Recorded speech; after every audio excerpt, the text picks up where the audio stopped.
जब शिक्षा में संवेदनशील नेतृत्व उसके साथ ही गंभीर नज़रिया जुड़ जाता है तो शिक्षा न सिर्फ समाज का बल्कि देश की दिशा बदल देती है। और ऐसी ही शख्सियत आज हमारे साथ मौजूद हैं डॉक्टर भीमराव अंबेडकर यूनिवर्सिटी की वाइस चांसलर प्रोफेसर अनु सिंह लाथर मैम।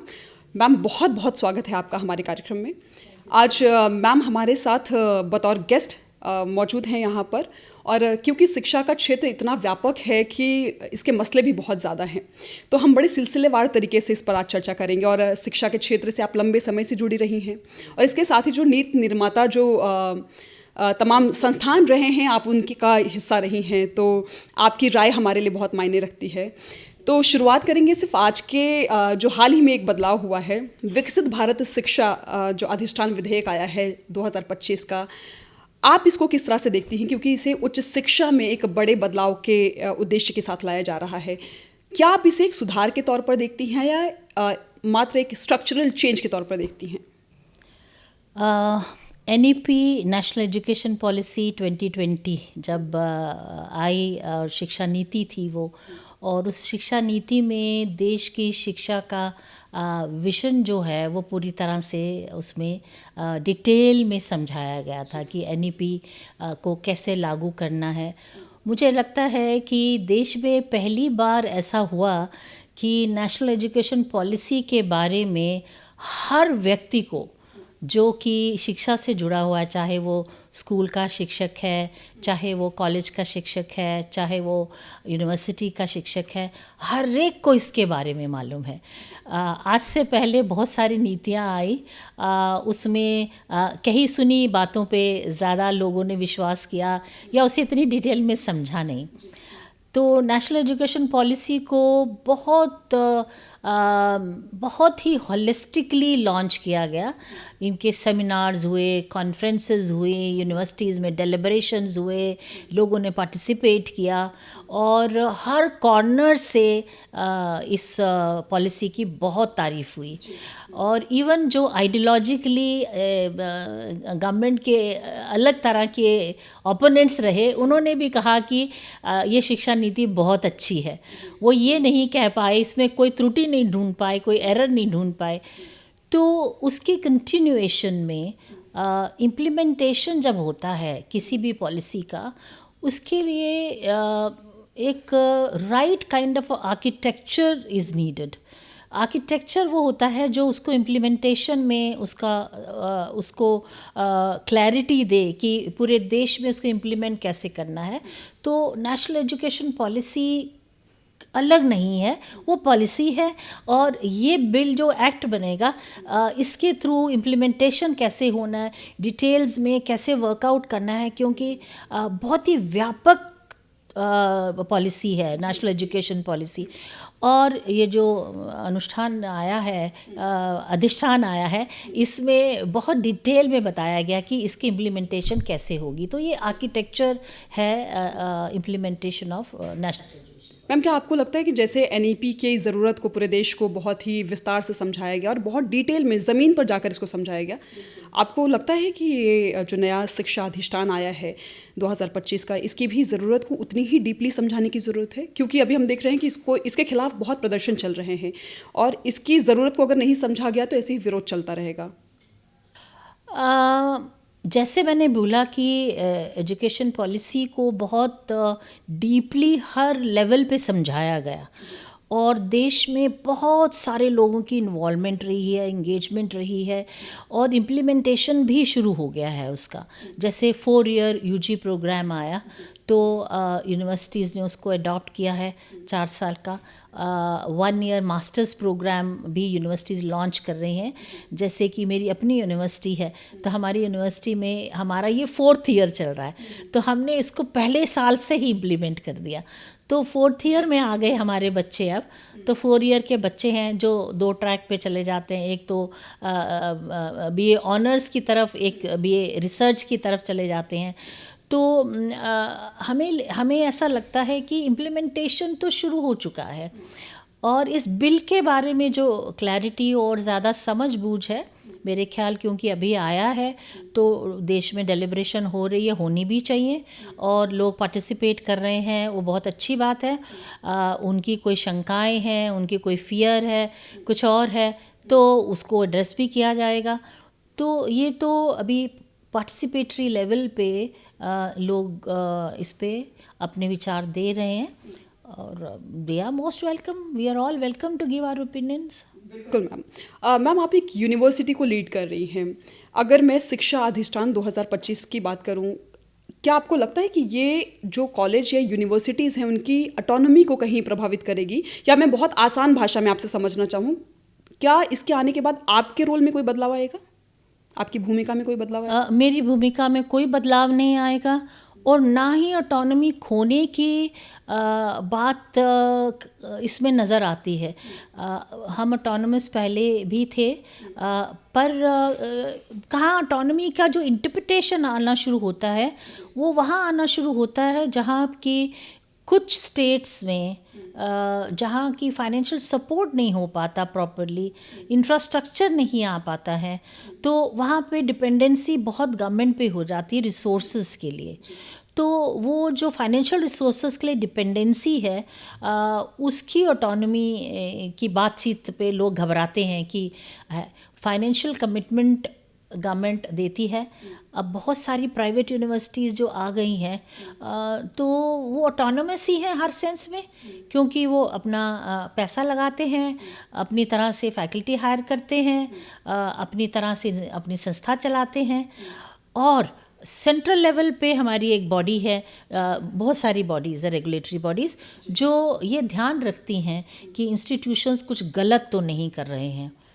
तो ऐसा है कि कोई भी संस्था किसी भी दुनिया में बिल्कुल अनमॉनिटर्ड नहीं जा सकती है। तो मॉनिटरी रोल जो है वो तो रहेगा ही। जैसे नेशनल एजुकेशन पॉलिसी में कहा गया है, light but tight regulation. Light but tight मतलब अगर कोई गलत कर रहा है उसको पीनलाइज करेंगे, ताकि एक एग्जाम्पल सेट हो। अभी तक क्या हुआ है कि डिफ़ॉल्टर्स भी बच के निकल जाते हैं, तो शायद उनको घबराने की ज़रूरत है कि ऑटोनॉमी का।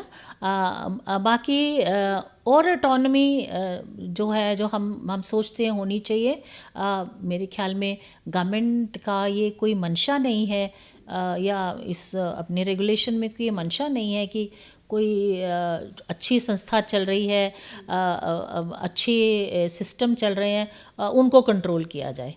तो ये मेरा अपना मानना ये है कि ऐसा कुछ फियर करने की बात नहीं है। मैम, अभी जुम्मा दिन ही हुआ है इस विधेयक को आए हुए। क्या आपको लगता है कि लोगों को पहले समझना चाहिए तब विरोध के लिए सड़क पर उतरना चाहिए? क्योंकि लोगों के मन में बहुत आशंकाएं हैं। तो संक्षेप में आप ऐसे लोगों से क्या कहना चाहेंगी? ऐसे लोगों से मैं ये कहना चाहूँगी कि खुद पॉलिसी डॉक्यूमेंट ज़रूर पढ़ें, कही हुई बात, सुनी हुई बात पे मत जाएं।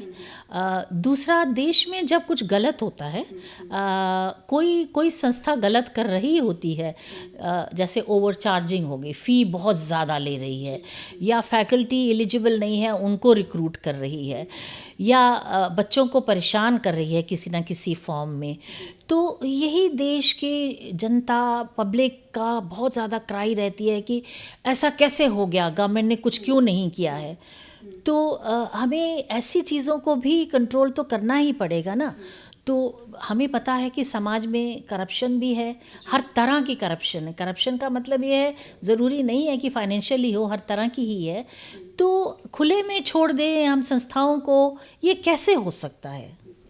जी मैम, अब मैं साल 2020 में एक बार फिर से लौटूंगी नेशनल एजुकेशन पॉलिसी को लेकर। उस पॉलिसी को लाने के बाद ये कहा गया कि ये एक तरीके से जो ग्रामीण और शहरी जो स्टूडेंट्स हैं उनके बीच में गैप को कम करेगा। क्या आपको लगता है कि ये इसमें कमी आई है, या फिर पूरी तरह से वो गैप ख़त्म हो गया है? पूरी तरह से गैप ख़त्म हो गया है ऐसा तो नहीं है, इस पे एफर्ट्स बहुत शुरुआत हो चुकी हैं। जैसे आप कहना चाहती हैं अर्बन रूरल डिवाइड है जो जी। उसमें, क्योंकि जो रिसोर्सेज की एक्सेस है वो गाँव में, ग्रामीण एरियाज़ में नहीं पहुंची है, छोटे शहरों में दिक्कत है, इंटरनेट कनेक्टिविटी का इशू है, क्योंकि आजकल सब कुछ टेक्नोलॉजी बेस हो गया है। तो नई एजुकेशन पॉलिसी में बड़ा होलिस्टिकली, बड़े लार्ज स्केल पे विज़न बनाया गया है, जिसमें ये भी सोचा गया है कि हर कोई यूनिवर्सिटी के बाउंड्री में आकर के पढ़ेगा, ये ज़रूरी नहीं है। कुछ लोग ऐसे हैं जो ऑनलाइन भी पढ़ सकते हैं, और ऑनलाइन यूनिवर्सिटीज़ का, डिजिटल यूनिवर्सिटीज़ का भी प्रपोज़ल है, आने वाले समय में होगा। मिक्स एंड मैच करके यूनिवर्सिटीज़ अपनी नेचर ऑफ यूनिवर्सिटी बदल सकती हैं, ऐसा भी है। डिस्टेंस एजुकेशन के थ्रू बच्चे पढ़ते हैं। सारी बात यहाँ जो आती है वो है स्किल्स की। स्किल का जो गैप पास्ट में रहा, और वो बहुत था, बहुत साल से था। हमने एजुकेशन दी हायर एजुकेशन में, बट हमने स्किल्स का ध्यान नहीं किया। दुनिया बदलती चली गई, ग्लोबली एजुकेशन सिस्टम बदलता चला, अपग्रेड करता चला गया, हमने स्किल्स की तरफ नहीं ध्यान दिया। तो vocationalisation of education from the school to colleges and universities, वो लिंकेज की बड़ी सख्त ज़रूरत थी, वो लिंकेज इसमें आया है। तो ये बहुत बड़ी देन है इस पॉलिसी की कि हर एक इस फोल्ड में आ जाएगा, चाहे वो गरीब बच्चा है, चाहे वो रूरल साइड का है, या कहीं का भी है। कोई बच्चा क्योंकि उसके पास पैसा नहीं है देने के लिए, फ़ी नहीं है देने के लिए, और वो पढ़ ना पाए, ऐसा नहीं हो पाएगा।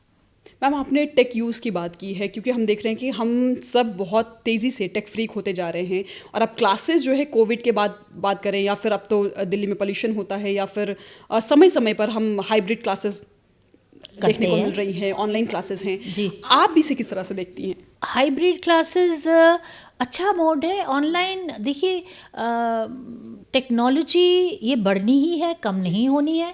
देश को, हमारे नागरिकों को, सबको टेक्नोलॉजी सेवी बनना ही है, बनना ही चाहिए, और वही फ्यूचर है। एआई की इंटरवेंशन से, जैसे एआई आ चुकी है, और स्कूल के बच्चे जो हैं वो शायद कॉलेज के बच्चों से ज़्यादा स्मार्ट हो गए हैं टेक्नोलॉजी यूज़ करने के लिए। छोटे छोटे बच्चे भी बहुत सेवी हैं। आप भी करती एआई का इस्तेमाल? मैं भी करती हूँ एआई का इस्तेमाल। तो इसमें मेरा मानना है कि जो ह्यूमन ब्रेन है, इसको हम humanities, arts, science, commerce, management, technology में बांट नहीं सकते आप। Human brain it has a cerebral freedom to express itself. इसीलिए टेक्नोलॉजी के बहुत सारे लोग म्यूज़िक में बड़े अच्छे होते हैं, बहुत अच्छे गायक भी होते हैं। तो कोई कुछ भी हो सकता है और सब कुछ हो सकता है। तो we do not have cerebral boundaries for knowledge. ये जो पॉलिसी है, ये इस चीज़ को इंश्योर करती है कि बच्चा जो करना चाहता है उसके लिए कोई बाउंड्री नहीं है। ह्यूमैनिटीज़ वाला टेक्नोलॉजी नहीं सीखेगा, ऐसा नहीं है। टेक्नोलॉजी वाले ह्यूमैनिटीज़ नहीं पढ़ेंगे, ऐसा भी नहीं होगा। उनको पढ़ना पड़ेगा। तो ये पॉलिसी, इसीलिए मैं इसको ब्रेकिंग पॉइंट कहती हूँ देश के लिए। I just believe it is an inflection point for all of us, कि इसमें इतना चेंज आने वाला है, इतना चेंज आने वाला है कि आपको ये पहचानना मुश्किल होगा कि एक बच्चा जो है वो साइंस वाला है या टेक्नोलॉजी वाला है। बिल्कुल मैम। मैम, एनईपी में एक और बहुत जो खास बात देखने को मिली थी, जो पहले की शिक्षा नीतियों में कभी नहीं था, कि बच्चों को उनकी जड़ों से जोड़ने की कोशिश की गई। जैसे कि वो अपना जो उनका लोकल लैंग्वेज जो है उस पर वो पढ़ाई कर सकें। आप इसको, सरकार की इस दिशा में जो ये नीतियाँ बनाई गई हैं, आप इसे कैसे देखती हैं? बहुत अच्छा स्टेप है ये, और आपको जान के थोड़ी हैरानी भी होगी कि जो स्टेट्स में बच्चे रूरल बैकग्राउंड से आते हैं वो अपनी भाषा में ही ज़्यादातर पढ़ के आते हैं। आपको बड़ी हैरानी होगी ये जान के। और लैंग्वेज मीडियम स्कूल जो हैं बहुत सारे हैं, बहुत स्टेट्स में हैं, पहले से ही भी हैं। और अब जो इंश्योर हम कर रहे हैं, क्योंकि उनको किसी ना किसी लेवल पे जा कर के इंग्लिश की तरफ जाना पड़ता था। तो अब इस पॉलिसी में ये इंश्योर करेंगे अब कि इंग्लिश schooling- बोलने का दबाव नहीं है उनके दबाव ऊपर। नहीं रहेगा। आप अपना नॉलेज बेस जो है, क्लैरिटी ऑफ थॉट है, क्रिटिकल थिंकिंग है, आपकी क्रिएटिविटी है, वो सब आप अपने आप और मैं हम अपनी भाषा में सोचते हैं और फिर ट्रांसलेट करके हम इंग्लिश में बात करते हैं। तो उसमें क्रिएटिविटी का बहुत दबाव हो जाता है उसके ऊपर, Correct. बड़ा प्रेशर हो जाता है उसका। तो इसमें ये एडिशनल एक पोटेंशियल को उभारने का तरीका है कि अपनी भाषा में सोचे, अपनी भाषा में एक्सप्रेस करें, अपनी भाषा में कॉन्सेप्ट्स को समझें, जो बहुत आसान है। इसमें एक बात और मैं कहना चाहूँगी कि भारतीय ज्ञान परंपरा पे जो नई एजुकेशन पॉलिसी में हमने फोकस दिया है और कहा है कि भारतीय ज्ञान जो हमारा रहा है, एंशियंट टाइम से आप देखिए कितने सारे फॉरेनर्स यहाँ आते थे हमारी यूनिवर्सिटीज़ नालंदा में, विक्रमशिला में, और यहाँ से पढ़ के जाते थे। मेगस्थनीज ने इंडिका में लिखा और बड़ी डिटेल डिस्क्रिप्शन दी कि यहाँ कितने भव्य मंदिर हैं, बहुत भव्य विशाल जो हैं वो आर्किटेक्चरली डिज़ाइंड घर हैं, और इस तरह का डिस्क्रिप्शन जो दिया वो बहुत हैरान थे कि ये किस तरह से पॉसिबल। आज भी हम देखते हैं कि हमारे मंदिरों का जो आर्किटेक्चर कितना यूनिक है। मेटलर्जी में हम बहुत आगे थे, हमारा स्टील जो है उसकी स्वॉर्ड्स बन के पूरी दुनिया में जाती थी। एस्ट्रोफिज़िक्स में हम बहुत अच्छे थे, एस्ट्रोनॉमी में हम बहुत अच्छे थे, एस्ट्रोलॉजी में हम बहुत अच्छे थे, मैथमेटिक्स में हम बहुत अच्छे थे, मेडिसिनल फील्ड में हम बहुत अच्छे थे। आज भी जब हम बात करते हैं, इवन एलोपैथी मेडिसिन बात करती है तो लाइफस्टाइल चेंजेस की बात करती है और पैरेलल मेडिसिन्स की बात करती है। तो वो इंटीग्रेशन है हमारी जो आयुर्वेदा के साथ, यूनानी मेडिसिन के साथ। तो इसका मतलब है कि हम बहुत ही एडवांस थे, पर हमारे बच्चों को नहीं मालूम था, हमें खुद नहीं मालूम था। जब हमने हायर एजुकेशन लिया, मैंने लिया, आपने लिया, हमने कहीं नहीं पढ़ा कि भारतीय ज्ञान परंपरा इतनी एडवांस थी और इतनी बढ़िया थी। आज भी लोगों को नहीं मालूम है। तो नई न्यू एजुकेशन पॉलिसी में ये लेकर के हम आए हैं कि भारतीय ज्ञान परंपरा के कोर्सेज़ लाए जाएं। और कोर्सेज़ का ये मतलब नहीं है कि स्टैंड अलोन कोर्सेज़ लाए जाएं। कोर्सेज़ का मतलब है कि हर कोर्स के अंदर हमारे अपनी परंपरा का क्या कंट्रीब्यूशन रहा और किस तरह से हमारा समाज उसको देखता था। तो उस तरह के कोर्सेज़ बनाना देश में शुरू हो गए हैं। मैम, अब आते हैं CUT पर। CUT को लेकर अब एग्ज़ाम्स आने वाले हैं। इसको कहा गया कि ये सभी स्टूडेंट्स के लिए एक बराबर का मौका देने वाला CUT है। आपको लगता है कि ये एक अपॉर्चुनिटी है या एक स्टूडेंट के लिए चैलेंज है CUT? ये सेकेंड अपॉर्चुनिटी है बच्चे के लिए। पहले अपॉर्चुनिटी है जब वो बोर्ड एग्ज़ाम देता है, ठीक है। बोर्ड एग्ज़ाम में अगर कोई बच्चा अच्छा परफॉर्म नहीं कर पाया किसी भी कारण से, उसके पास एक फेयर अपॉर्चुनिटी है कि वो टेस्ट दे और वो अपना मेरिट डिसाइड कर ले। ऐसा होता है, बहुत बच्चों के साथ होता है कि बोर्ड एग्ज़ाम्स की डेट फिक्स है, बोर्ड एग्ज़ाम क्या सिलेबस फिक्स है, सब कुछ है। तो अगर बच्चा किसी कारण से नहीं कर पाया तो उसको सेकंड अपॉर्चुनिटी भी है कि वो उसमें मेरिटोरियस हो जाए, उसमें अपना रैंक ले आए, उसकी एडमिशन होगी। तो मैं इसे ये मानती हूँ कि ये बहुत ही फेयर अपॉर्चुनिटी सब स्टूडेंट्स के लिए है कि अगर आपके 10th में अच्छे मार्क्स नहीं हैं, 12th में अच्छे मार्क्स नहीं हैं, तो भी आप कहीं रैंकर हो सकते हैं और किसी भी सब्जेक्ट में, किसी भी स्ट्रीम में आप जा सकते हैं। मैम, इसके बाद आपको क्या लगता है CUT आने के बाद कि जो एडमिशन की प्रक्रिया रही है वो कितनी ज़्यादा आसान और पारदर्शी हुई है? क्योंकि पहले मुझे याद है कि मैं अपने कॉलेज में मुझे बहुत भाग दौड़ करना पड़ा एडमिशन के लिए। जी। लेकिन अब ये आप इसको कितना आसान देख पा रही हैं? पहले हम मेरिट बेस्ड एडमिशन्स किया करते थे पूरे देश में, फिर धीरे धीरे यूनिवर्सिटीज़ ने अपना मैकेनिज़्म डेवलप करके अपने टेस्ट करने शुरू किए। कुछ स्टेट ने स्टेट लेवल के टेस्ट करने शुरू किए। तो ये जो टेस्ट का सिस्टम है, ये कई सालों से धीरे धीरे बढ़ते एक सामाजिक तौर पे ये हो गया कि जो अच्छी इंस्टीट्यूशंस थी वो अपने टेस्ट कंडक्ट कराती थी, पर उसमें क्या होता था कि स्टैंडर्डाइजेशन नहीं था। बच्चे को बहुत सारे टेस्ट देने पड़ते थे। अगर आप किसी स्टेट के हैं तो वहाँ की स्टेट के टेस्ट देंगे, अगर आपने अलग अलग 4 अलग प्रोग्राम्स में अप्लाई किया है तो आपको उसके लिए अलग अलग टेस्ट देने पड़ेंगे। तो CUT एक कॉम्पोजिट एग्ज़ामिनेशन सिस्टम है जिसमें आप कॉम्बिनेशंस लेते हैं सब्जेक्ट्स के, और उसी कॉम्बिनेशन के बेसिस पे आप कई प्रोग्राम्स में अपना एडमिशन ले सकते हैं। तो बच्चे पे प्रेशर कम हुआ, अदरवाइज़ वो कितनी यूनिवर्सिटीज़ के टेस्ट देगा। पेरेंट्स पे भी बिल्कुल ठीक बात है। मैम, एक और बेहद अहम सवाल है कि विश्व भर में जो शिक्षा के क्षेत्र में कंपटीशन बहुत ज़्यादा है, किसी देश के बच्चे कहीं और पढ़ने जा रहे हैं, कहीं और के बच्चे कहीं और पढ़ने जा रहे हैं, क्या आप ऐसा मानती हैं कि ग्लोबल लेवल पर हमारे देश में जो यूनिवर्सिटीज़ उनको पहचान के लिए एक थोड़ा स्ट्रगल या फिर एक लड़ाई लड़नी पड़ती है? आप हम वर्ल्ड रैंकिंग में कभी पार्टिसिपेट नहीं किया हमने, बहुत साल तक नहीं किया हम लोगों ने। हमें इसकी वैल्यू ही नहीं समझ आई कि हमें रैंकिंग में पार्टिसिपेट करना है। दुनिया में जब ये सिस्टम शुरू हुआ तो ग्लोबली सब ने धीरे धीरे करते करते ये एजेंसीज़ भी बहुत बड़ी हो गई। QS रैंकिंग है, टाइम्स हायर एजुकेशन रैंकिंग है, और फिर एशिया की स्पेशल रैंकिंग शुरू हो गई। हमने अभी पार्टिसिपेट करना शुरू किया और फोकस यूनिवर्सिटीज़ ने किया, IITs ने किया, अच्छी सेंट्रल यूनिवर्सिटीज़ ने किया, कुछ स्टेट यूनिवर्सिटीज़ ने किया, और वो सब धीरे धीरे रैंक में आनी शुरू हो गई हैं। आपने देखा ये चेंज कैसे आएगा? ये चेंज आया भी है, आया भी है। आप देखिए कि बहुत सारी यूनिवर्सिटीज़, अगर आप 2025 का डेटा उठा के देखेंगे तो बहुत सारी प्राइवेट यूनिवर्सिटीज़ भी रैंकिंग में आ गई हैं, और बहुत सारी ऐसी यूनिवर्सिटी जिनके बारे में शायद हमें इतना पता नहीं है वो भी आ गई हैं रैंकिंग में।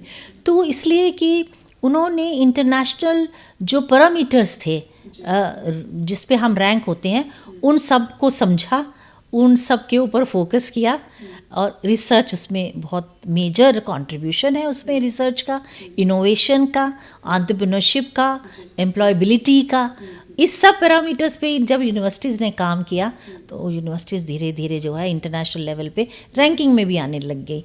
हाँ, पहले 10 में आना हमें आना ही चाहिए, तो उसके लिए जिस तरह से हमने अपनी एजुकेशन पे फोकस शुरू किया है, हम पहले 10 क्या, हम पहले टॉप में भी आ सकते हैं। अनुशासन को हमने 12वीं कक्षा तक सीमित कर दिया है कि स्कूल में अनुशासन होता है, कॉलेज में तो हम जैसे चाहें वैसे रहेंगे, क्लास करेंगे नहीं करेंगे। इसके साथ ही पिछले कुछ सालों में एक तरह का मामला बहुत देखने को मिल रहा है, जो यूनिवर्सिटी के कैंपसेस हैं या फिर जो कॉलेज के कैंपसेस हैं, वहाँ पर नारेबाजी, अनुशासनहीनता या फिर अभिव्यक्ति के नाम पर बहुत तरह तरह के नारे लगाए जाते हैं, वो आपने भी सुने होंगे। आपको लगता है कि कहीं ना कहीं अनुशासन और उसके साथ ही अभिव्यक्ति की आज़ादी के बीच में हमें लाइन खींचने की ज़रूरत है? बिल्कुल लाइन खींचने की ज़रूरत है, बड़ी सख्ती से ज़रूरत है।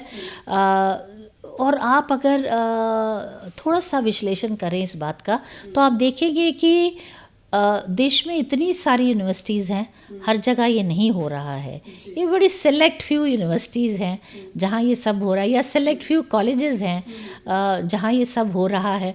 तो उसमें कई कारण हैं जिसकी वजह से ये होता है। तो अनुशासन बहुत बहुत ज़रूरी है, वो लाइन ड्रॉ करनी, साथ में एक्सप्रेशन। आप ज़रूर अपना ओपिनियन दीजिए। अभिव्यक्ति की आज़ादी की सीमा आप कहाँ तक मानती हैं? जो बच्चे यूनिवर्सिटीज़ में हैं, बच्चे नहीं कहूँगी, वो बड़े ही होते हैं, समझ एडल्ट होते हैं, बिल्कुल, उनकी अभिव्यक्ति की आज़ादी कहाँ ख़त्म हो जाती है? जहाँ आप aggression, abuse, violence, anti social और एंटी नेशनल हो जाते हैं, वहीं आप भी अभिव्यक्ति ख़त्म हो जाती है। तो वहाँ लाइन ड्रॉ करना जो है, एडल्ट्स हैं हम, जब उन्हें एडल्ट्स, जब वो खुद कहते हैं हम एडल्ट्स हैं, तो एडल्ट लाइक बिहेवियर भी तो बहुत ज़रूरी है, तो वो भी हम एक्सपेक्ट करते हैं। तो मैम, छात्र राजनीति होती है, लेकिन क्या आपको लगता है कि राजनीति छात्रों पर इतनी हावी नहीं होनी चाहिए कि वो देश के खिलाफ हो जाए? जी, आप ऐसा मानती हैं? बिल्कुल मानती हूँ, बिल्कुल मानती हूँ। मैं ऐसा भी मानती हूँ कि जो पॉलिटिकल सोशलाइजेशन है वो होना भी बहुत ज़रूरी है। और पॉलिटिकल सोशलाइजेशन अगर हम करिकुलम में डालें और हम अपने बच्चों को हर तरह की पॉलिटिकल एक्सपोजर दें, जो कि वो लिमिटेड सोर्सेज से ले रहे हैं, तो वो एक स्टेज ऐसी होती है रिबेलियन वाली, जब आपके अंदर एनर्जी भी बहुत है, आपके अंदर केमिकल रश भी बहुत है, आप सब कुछ करना भी चाहते हैं, पर आपके पास बड़ी लिमिटेड एक्सपोजर टू आइडियोलॉजीज़ है। वहाँ दिक्कत वाला काम है।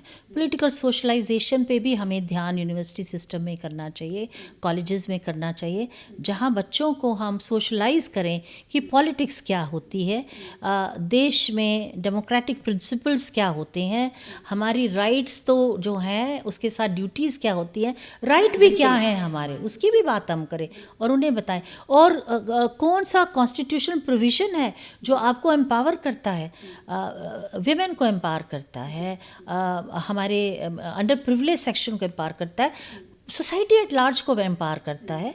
ये सब चीज़ों को समझाना बहुत ज़रूरी है बच्चों को उस स्टेज पर पे। तो पॉलिटिकल सोशलाइजेशन की ज़रूरत है।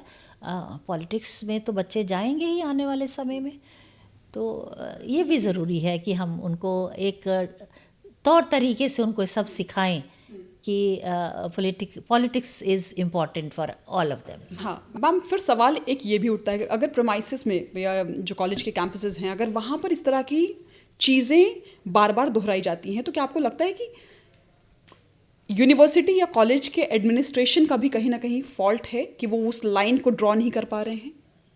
क्या अनुशासन यहाँ पर बना रहना चाहिए, ऐसा आप मानती हैं? मुझे ऐसा लगता है कि शायद एडमिनिस्ट्रेशन अपनी एफर्ट ज़रूर लगाती होंगी, अनुशासन लाने के लिए ज़रूर एफर्ट लगाते होंगे, पर अगर कोई अनुशासनहीन होना चाहता है और ऐसा बिहेवियर एब्यूसिव भी हो जाते हैं, एग्रेसिव भी हो जाते हैं, जिस लेवल पे चले जाते हैं, तो डेफिनेटली हमें उनको डिसिप्लिन करना ही चाहिए। ऐसे स्टूडेंट्स को हमें बताना ही चाहिए कि कहाँ लाइन ड्रॉ करनी है, ये बहुत ज़रूरी है। मैम, एक और चीज़ जो बड़ा एक कल्चर बनता जा रहा है कि अगर कॉलेजेस में ऐसा कुछ होता है तो उन्हें राजनीति का सपोर्ट बहुत तेज़ी से मिलता है। क्या जो राजनेता हैं, क्या वो अपनी जिम्मेदारी नहीं समझ पा रहे हैं कि हमारे अगर यूनिवर्सिटी कॉलेजेस से ऐसे बच्चे निकलेंगे जो देश के खिलाफ जा रहे हैं, वो कैसी एक पीढ़ी आगे लेकर जाना चाहते हैं? क्या उन्हें इससे बचना चाहिए, आपको लगता है? ये तो राजनेता बताएंगे कि वो ऐसा क्यों कर रहे हैं, ये मेरा डोमेन नहीं है।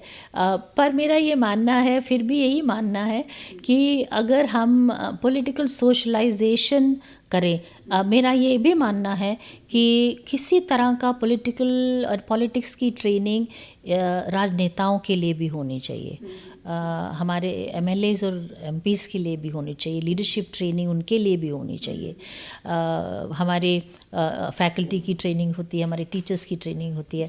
तो ट्रेनिंग एक ऐसा हिस्सा है जो बहुत आप में एक पर्सपेक्टिव लाता है, आपको बहुत बड़ी दुनिया को दिखाता है कि world is so big, such a large. तो वो एक्सपोजर की भी ज़रूरत है, तो हर एक को ट्रेनिंग की ज़रूरत है।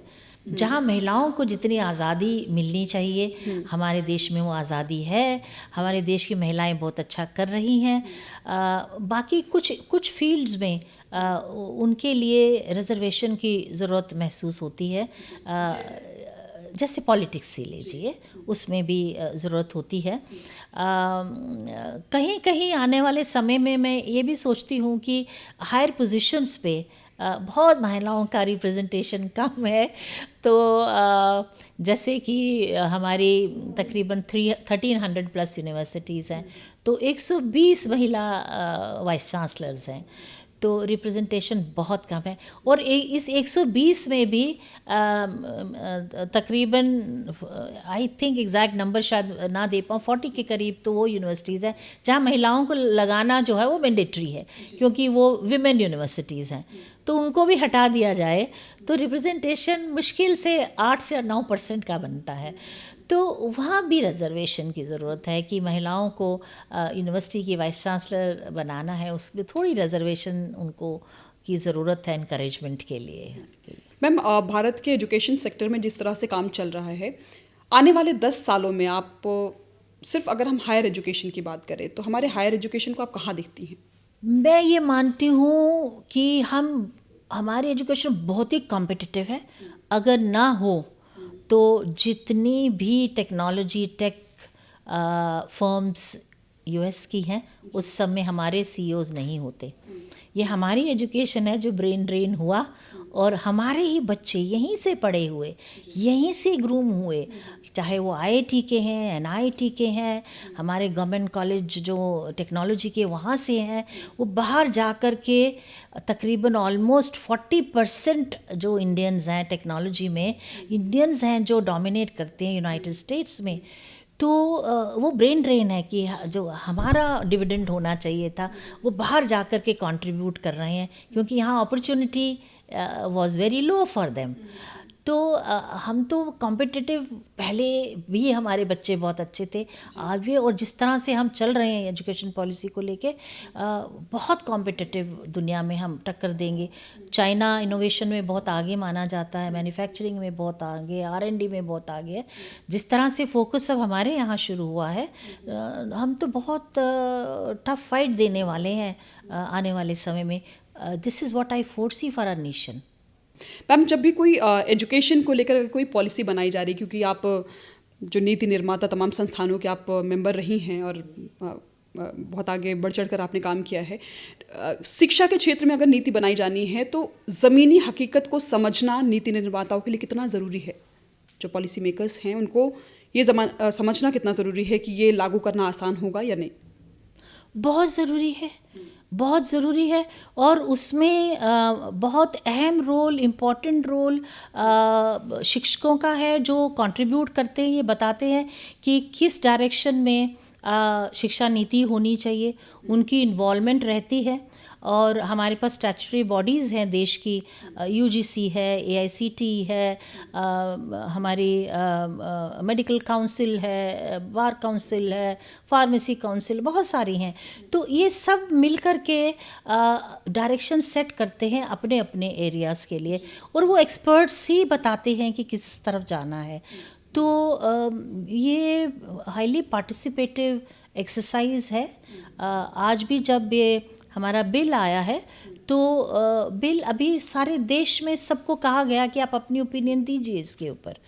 तो जब इस बिल की सारी कंसोलिडेशन होगी कि किस तरह का लोग चाहते हैं, नहीं चाहते हैं, क्या एप्रीहेंशंस हैं, क्या कुछ है, तो उसको पॉलिसी लेवल पे उसका ध्यान किया जाएगा।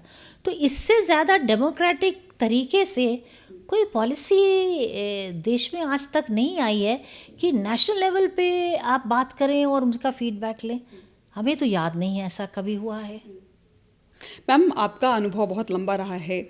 आपको क्या लगता है कि आजकल के जो कॉलेजेस, स्कूल या फिर यूनिवर्सिटीज़ हैं, उसमें चाहे पढ़ाई करवाने के लिहाज से बात करें या पढ़ाई करने के लिहाज से, आप किस तरह के चेंजेस को देखना चाहती हैं या आपको लगता है कि ये बदलाव होने चाहिए?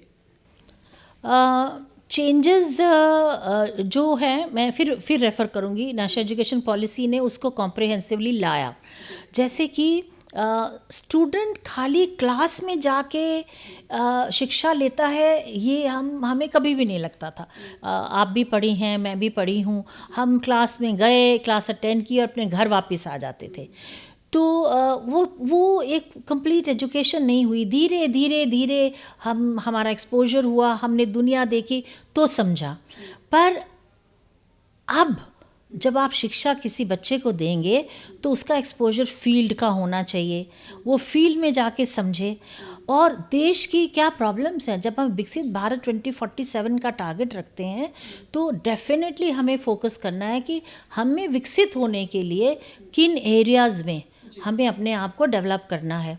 तो ये हायर एजुकेशन की रिस्पॉन्सिबिलिटी है कि फील्ड बेस्ड लर्निंग जो है वो होनी चाहिए, इमर्सिव प्रोग्राम्स होने चाहिए। जाके फील्ड में जाइए, समझिए, देखिए। जब आप देखते हैं, एक्सपीरियंस करते हैं तो आप सेंसिटाइज होते हैं। आप एक फर्स्ट हैंड एक्सपीरियंस करके आप अपने क्रिटिकल थिंकिंग से प्रॉब्लम का सोल्यूशन निकालते हैं। किताबों में पढ़ के क्या सोल्यूशन आप निकाल के, आप रिलेट ही नहीं कर पाते हैं सब्जेक्ट के साथ। तो ये है। दूसरा, देश के बच्चों को प्लेग्राउंड्स में ज़रूर जाना चाहिए। मेरा ये मानना है, चाहे वो स्कूल के बच्चे हैं, कॉलेज के हैं, यूनिवर्सिटी के हैं, हमारे देश के बच्चे प्लेग्राउंड्स में नहीं जाते हैं। और शायद हमारी संस्थाएं भी बहुत ज़्यादा फोकस नहीं करती हैं। हर बच्चे को मैं ऐसा मानती हूँ कि खेलना चाहिए, और उससे बहुत डिसिप्लिन आता है, स्पोर्ट्समैन स्पिरिट आती है, एक वेलनेस की फीलिंग आती है। जी, ये भी हमारे एनईपी में शामिल है। ये भी हमारे एनईपी में शामिल है, और हर यूनिवर्सिटी को फ्रीडम है कि वो किस तरह से इसको डिज़ाइन करे। स्पोर्ट्स के कोचेस लगाएं, और ज़्यादा कोचेस लगाएं, बड़े बड़े प्लेग्राउंड बनाएं, और उन बच्चों को, सबको, लड़कियों को, लड़कों को, उन्हीं में से प्लेयर्स भी निकलेंगे, और उनको इनकरेज करें कि वो फील्ड में जाएं। ये भी मैं देखती हूँ कि फ्यूचर में ज़रूर होना चाहिए, और ये डिसिप्लिन बहुत बहुत ज़रूरी है। मेरा अपना मानना ये भी है कि किसी तरह की कैडेट ट्रेनिंग जो होती है, जैसे एनसीसी है, वो ऑप्शनल होती है यूनिवर्सिटीज़ में। कुछ बच्चे लेते हैं, कुछ नहीं लेते हैं, और वो बड़ी लिमिटेड नंबर्स में लेते हैं, और सीट्स भी लिमिटेड नंबर्स में मिलती हैं। मेरा मानना है कि अगर हम इस तरह का कैडेट ट्रेनिंग जो है, इसको हम बस सब बच्चों के लिए करें, तो मेरा मानना है कि बहुत बहुत डिसिप्लिन, देश के लिए प्यार, देश के लिए समझ बूझ सब बढ़ती है। तो मैं ये भी मानती हूँ कि ये भी होना चाहिए। आप महिला हैं और हम देश की आधी आबादी का नेतृत्व करती हैं, तो एक सवाल जो बेहद अहम है कि शिक्षा के क्षेत्र में महिलाओं का सशक्तिकरण कितना अहमियत रखता है? पूरा अहमियत रखता है, पूरा ज़ोरों शोरों से कहूँगी कि अहमियत रखता है। और जिस तरह से हमारा भारतीय समाज महिलाओं को इतना प्रोत्साहित कर रहा है, उनको आगे लेके आ रहा है, रेगुलेशन बिल के थ्रू तो है ये, पर जब एक सामाजिक मूवमेंट बन जाती है, वही एक्चुअल में मूवमेंट होती है ट्रांसफॉर्मेशन की, और हमारे देश में वो मूवमेंट है। मैम, बहुत बहुत शुक्रिया आपका इस बातचीत के लिए। आपकी बातें बहुत सधी हुई और बहुत ही कॉन्क्लूसिव थी। तो ऐसे में अगर देश के जो नीति निर्माता हैं उनके अंदर अगर इच्छा शक्ति हो तो देश की शिक्षा एक सही दिशा में जाएगी, सकारात्मक दिशा में जाएगी। और जाहिर तौर पर जो पिछले कुछ सालों में ये देखने को मिल रहा है, चाहे एनईपी हो या फिर शिक्षा अधिष्ठान साल 2025 का जो विधेयक आया है, तो जाहिर तौर पर अगर देश की शिक्षा को और देश की दिशा को अलग दिशा में लेके जाना है तो एक सकारात्मक रवैया ज़रूर अपनाना होगा।